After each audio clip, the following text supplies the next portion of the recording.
बिस्मिल्लाहिर्रहमानिर्रहीम। अस्सलामु अलैकुम वरहमतुल्लाहि वबरकातुहू।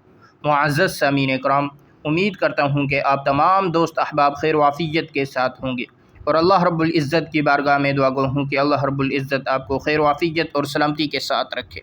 मुअज़्ज़ज़ सामीन इकराम, ज़िलहज का चाँद नज़र आते ही कुरान पाक की ये दो सूरतों का अमल कर लें, आपका नसीब बदल जाएगा। वहीं बैठे बैठे आपकी तकदीर चमक उठेगी, आपकी हर दुआ कबूल होगी। जिस मकसद के लिए आप ये अमल करेंगे उस मकसद में 100% कामयाबी होगी। ज़िलहज का महीना खैर व बरकत का महीना है, अल्लाह रब्बुल इज़्ज़त की अताओं का महीना है, अल्लाह रब्बुल इज़्ज़त से लेने का महीना है। लिहाजा कोई भी मुसलमान मर्द हो या औरत ये अमल मिस मत करना। जो भी ये अमल करना चाहता है वो कमेंट बॉक्स में एक मरतबा प्यारे अल्लाह का नाम लाजमी लिखे।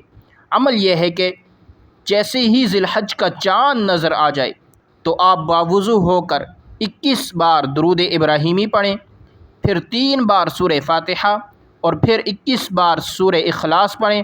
आखिर में फिर 21 बार दुरूद इब्राहीमी पढ़ें और फिर अल्लाह से अपनी हाजात के लिए, मकासद के लिए, रिज़्क़ के लिए दुआ करें। जिस मकसद के लिए दुआ करेंगे वो ज़रूर कबूल होगी और रिज़्क़ में खूब बरकत होगी। तो ये थी आज की हमारी वीडियो। अगर आपको हमारी वीडियो पसंद आए वीडियो को लाइक करें और सवाब की नीयत से सदका जारिया समझकर अपने तमाम दोस्तों के साथ लाजमी शेयर कीजिएगा। जज़ाकल्लाह।